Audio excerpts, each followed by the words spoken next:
Oh gitu. Nah, Mbak dua, aku satu, Mbak dua lagi, aku satu. Ya udah. Biasanya sih memang begitu sih. Biasanya sih memang begitu ketika galau, galau terus baper gitu, nulis gitu. Biasanya sih begitu. Saya juga kadang-kadang seperti itu juga sih saya alami gitu ketika saya sedang tidak suka dengan seseorang atau tidak suka dengan sesuatu, saya menuliskan di Facebook.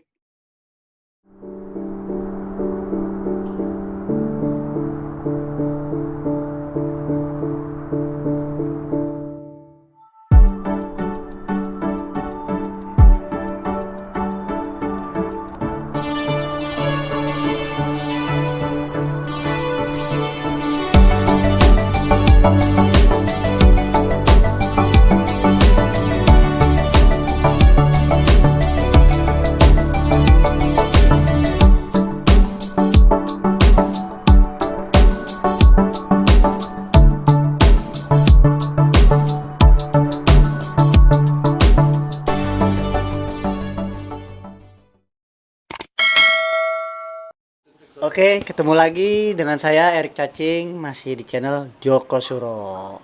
Saya sudah bersama Aki nih. Dengar si Aki mau meeting Zoom lagi nih hari ini, di sore ini. Sama sahabatnya, boleh tahu? Mbak Denting Kemuning. Oh, Mbak Denting Kemuning yang ada di mana? Surabaya. Surabaya. Ya, katanya sih dia pengen berkolaborasi lagi melewat Zoom, meeting Zoom ini. Ki, boleh tanya sedikit nih Ki. Meeting Zoom ini sama Mbak Denting Kemuning memang sebelumnya udah pernah melakukan ini sebelumnya? Belum. Baru Bahkan ini ya. ya baru. Nah, aku kan selalu mengikuti karya-karya dia gitu.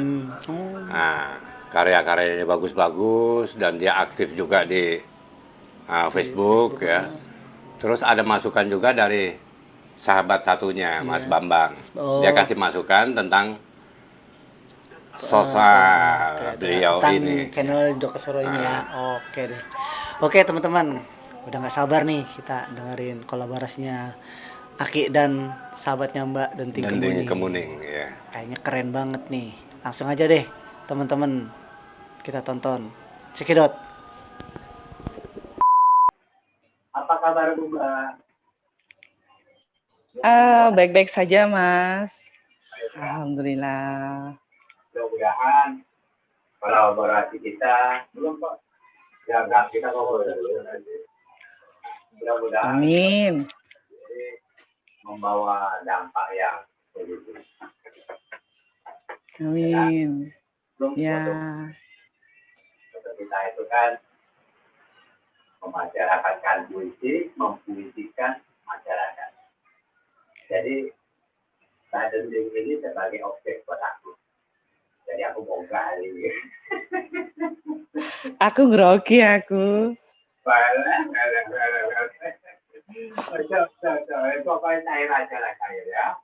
Iya, Mas. Oke, kita mulai. Mulai ya.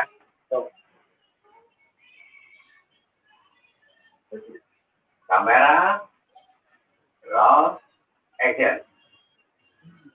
Bang Kemuning, Iya, Mas. aku merasa happy, aku merasa gembira. Karena ternyata jarak bukan sebagai penghambat buat kita. Untuk kita Iya. bisa berkolaborasi, menyampaikan puisi kita lewat Zoom. Iya, Mas, benar. Mudah-mudahan kolaborasi ini akan membawa kita ke nuansa perpuisian seperti apa. Nah, Ya. sekarang aku mau tanya nih sama Mbak Denting. Iya, Mas. aku kayak ditanyain sama dosen nih.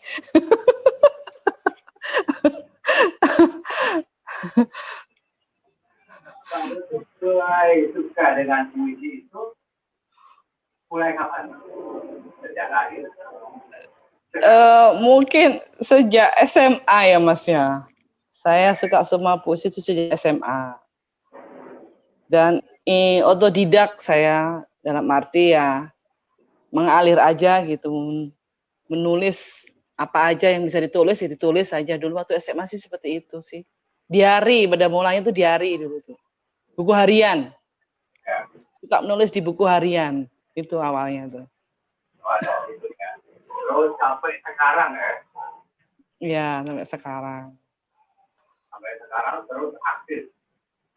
Ya, harus diaktifkan karena memang menulis itu buat saya mendapatkan energi baru dalam apa namanya bukan karena situasi ini ya untuk ini pikiran itu loh Mas. Jadi kita bagaimana caranya menulis aja apa aja gitu.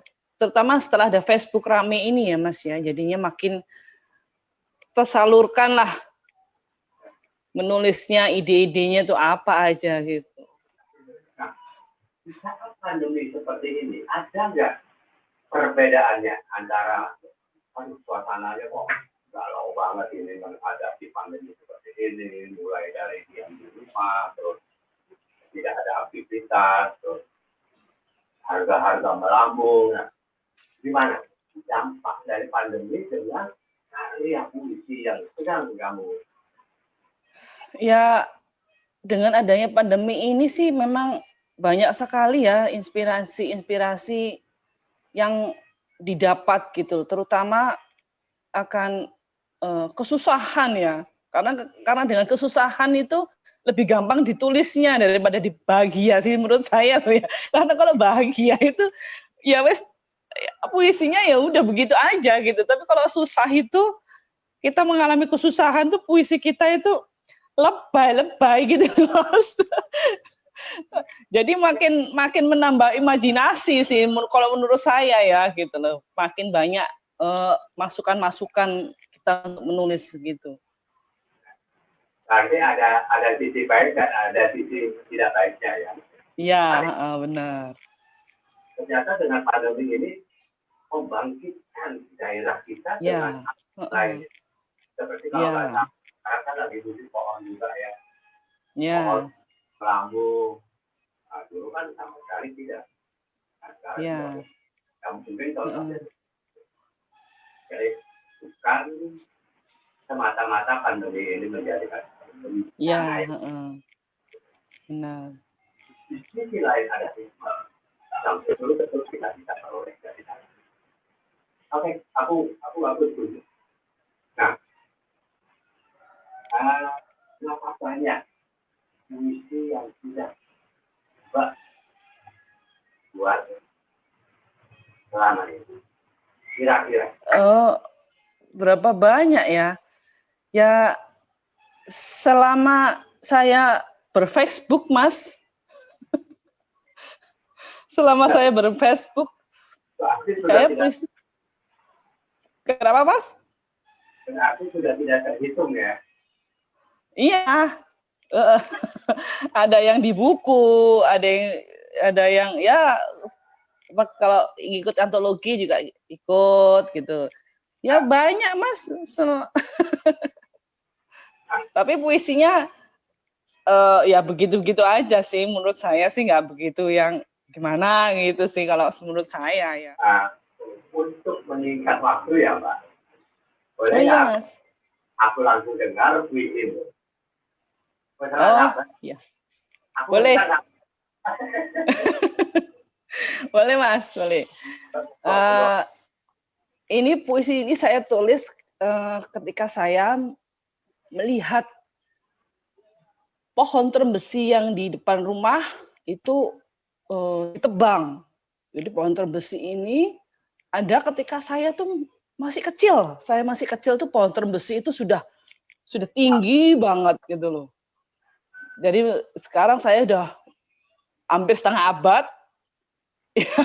Hampir setengah abad dan pohon terembesi itu masih ada, tapi sudah dipotong-potong gitu loh Mas, sudah diringkas gitu biar nggak terlalu lebat gitulah. Saya menuliskan tentang pohon trembesi ini ketika saya melihat pohon trembesi itu bukan ditebang tapi dipangkas sedikit gitu biar nggak terlalu membahayakan gitu. Oke. Dan kalau nggak salah ya Mbak, tunggu, Ya. Nggak Ya, ya. salah, apa pohon Trembesi. trembesi itu yang sudah bisa dimakan rayap itu ya Mbak ya? Itu Wah. setara, kalau nggak salah setara dengan pohon jati itu. Iya, kuat banget, iya. Dan begitu waktu dipangkas karena memang dia umurnya memang sudah sejak saya kecil bayi itu mungkin sudah ada ya di situ ya. Jadi ketika dipangkas, ketika itunya gede-gede Mas, ininya itu apa namanya lingkarannya itu loh bisa buat duduk, bisa buat meja gitu sama orang-orang yang sini itu gitu. Dipungutin gitu loh, terus digergaji gitu, terus dibikin meja, dibikin kursi gitu. Terus yang lainnya diambil sama orang-orang yang itu gitu. Kualitas bagus itu. Ya, benar. Setara dengan ya. Iya, benar. Oke, monggo. Saya akan membacakan ya Mas ya. Senandung pohon trembesi. Entah kapan aku mulai tumbuh. Sepertinya sudah puluhan tahun. Bisa jadi seumuran dengan kakek buyutmu yang semuanya sudah tiada.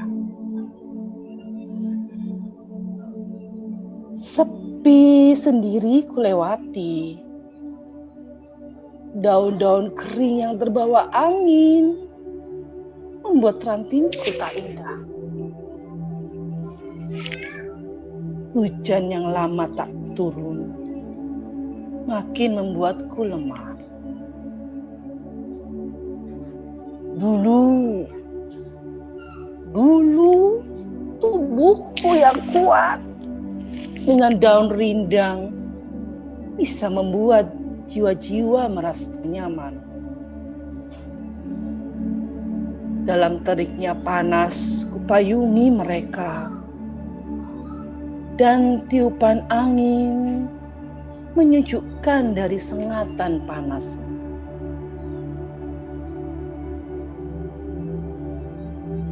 Kini aku mulai tua dan tubuhku mulai lapuk. Napasku pun sudah melemah.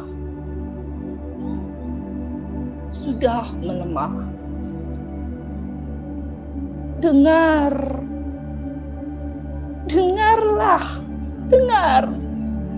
Ada suara mesin gergaji. Tak lama lagi aku akan mati.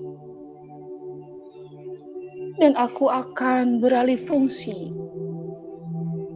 menjadi sesuatu untuk kehidupan yang lain. Tetapi ingatlah, senandungku tetap menyertaimu. Denting Kemuning, Surabaya, 26 September 2015.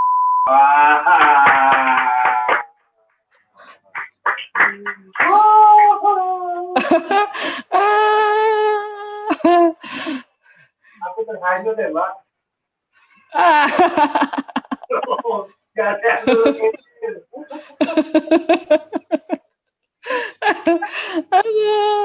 Iya, karena saya memang pohon trembesi itu di rumah saya itu memang menurut orang-orang sih angker gitu loh Mas. Jadi ketika ditebang itu ya iki gak apa-apa tah si nebang iki. Gak apa-apa, gak kerasukan tah gitu. Karena memang apa namanya rumah saya ini kan karena memang rumah tua Mas ya. Jadi ya rumor-rumor seperti itu dulu santer banget gitu. Sampai sekarang orang masih percaya ya dengan hal-hal. Heeh, heeh. Iya, iya, heeh.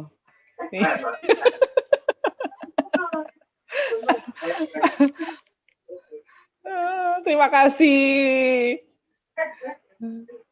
Aku baca juga ya buat kamu ya. Oh ya, iya Mas, boleh. Nanti setelah Silakan. kamu episode keduanya, kamu lagi, kamu lagi. Oh ya Mas, boleh. Ya, siap.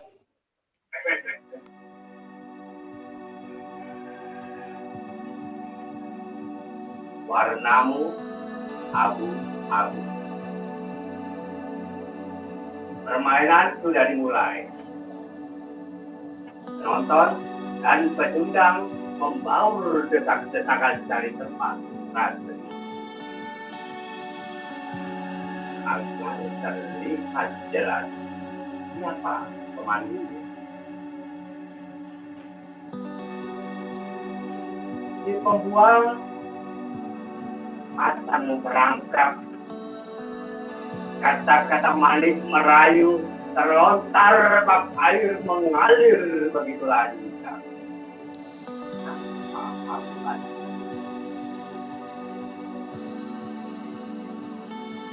Permainan semakin seru.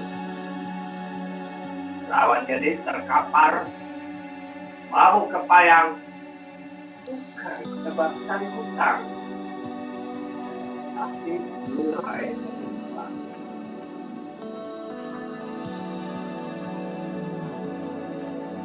karena para cantik centil sang penggoda kalbu terus berlabuh sambil memegang gigi. Tetap berseru. Hayo, hayo, jadikan aku ratu. Bekalku segudang prestasi. Juga pemangku keadilan. Sini julukanku, tipu sana, tipu sini, karena warnaku abu-abu. Kau tahu itu. Kami hanya termangu melihat jiwa tergadai hingga hilang rasa malu.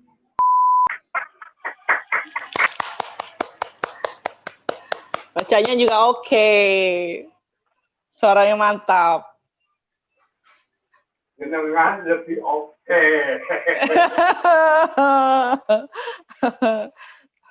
Itu puisi tentang apa, Mas? Kalau aku boleh cerita tentang pelarian Joko Chandra ya. Oh. Dan ada si pemangku keadilan bermain di dalam. Ya. Akan aku suarakan adalah hukum harus ditegakkan. Bukan saja tajam ke bawah, tumpul ke atas. Ini yang selalu aku suarakan. Seperti apa hukum ini bisa dirasakan oleh kita bersama. Ya, benar. Ya. Kadang-kadang memang hukum itu memang tidak bisa berlaku adil sih ya.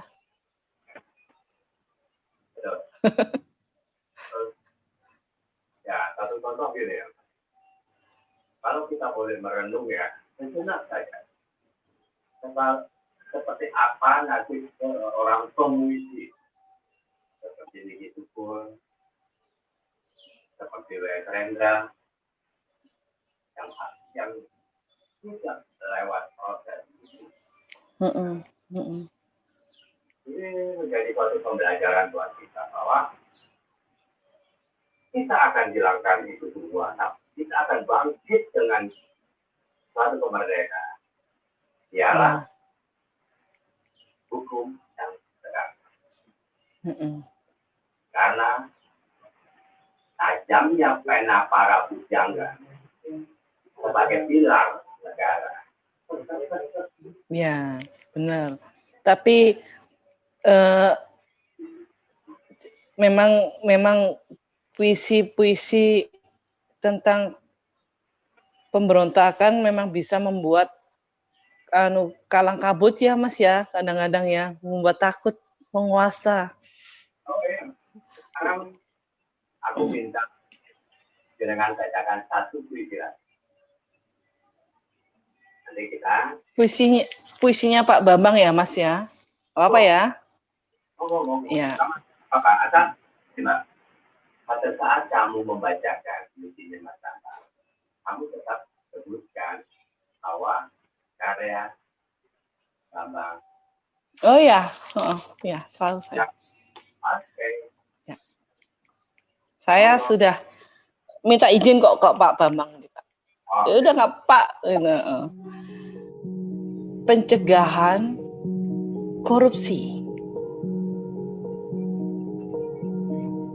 Sementara KPK sibuk mengurus para koruptor yang tertangkap tangan ataupun melalui laporan-laporan ataupun yang ditangani kepolisian ataupun yang ditangani kejaksaan. Sedemikian banyaknya. Oh Tuhan, apakah mereka tidak merasa malu? Tidak merasa berdosa? Tidak lagi memiliki nurani? Kalian menumpuk harta dengan ketamakan, dengan keserakahan. Sementara masyarakat yang seharusnya menerima haknya hanya gigit jari. Ini untuk yang COVID-19. Negara dirugikan, rakyat menderita, dan berbagai korupsi lainnya. Sampai bingung mau menuangkannya di sini.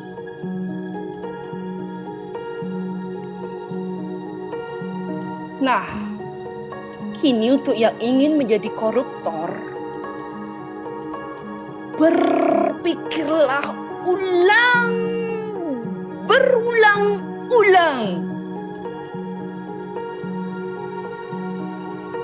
Contoh di atas rasanya cukup. Kalian cerdik, pandai. Kasihan anak istri akan menanggung malu. Jangan korupsi ya sayang. Kasihan negara dirugikan. Kasihan juga rakyat. Bukankah negeri ini negeri kita sendiri?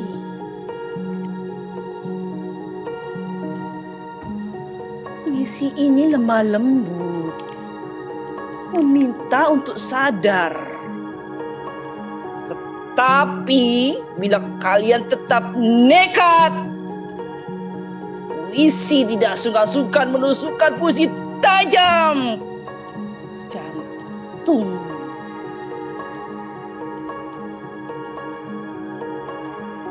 Mari sayang, kita bangun bangsa dan negara ini tanpa korupsi.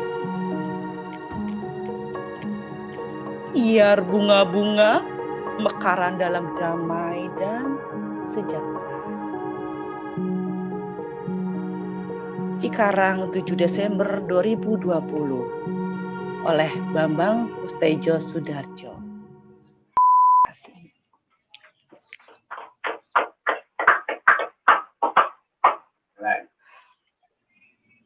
Puisinya yang bagus, Mas. Puisinya yang bagus. Puisinya yang bagus. Hanya pun keren. Mengajak kita terombang-ambing di ombak yang begitu menakutkan. Dan kamu bisa membawanya dengan selamat.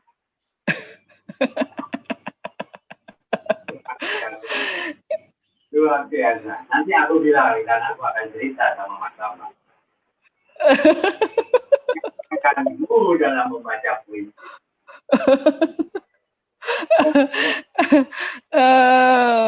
Saya memang minta Mas Bambang untuk Mas aku minta puisimu po, yang apa namanya yang keras, karena kan puisi saya kan memang lebay-lebay gitu.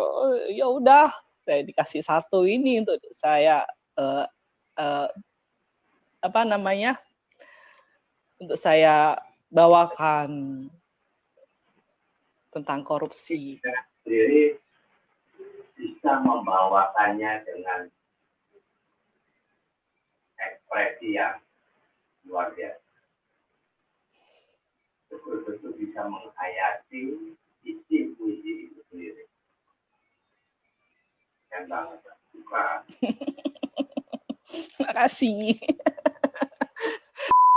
Saya akan membacakan puisi yang ada di buku Bumi Berduka. Karya Mbak Detik. Ya? Karya Mbak Detik sendiri. Nah, karya saya sendiri.